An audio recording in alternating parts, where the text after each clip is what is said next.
To answer call with single tap instead of swipe on Samsung Galaxy S24 Ultra, you have to make sure that the single tap mode feature is on. To do so, swipe down the top of the screen and then tap setting icon.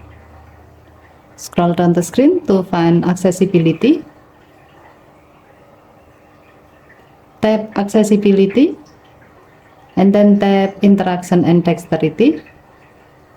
Tap assistant menu and then tap the gray on off switch next to replace swipe with single tap until the switch turns blue to turn it on. When this feature is on and you have an incoming call, you can easily answer the call by single tapping the answer call icon. Okay, thank you for watching. Please have to like and subscribe. Have a nice day.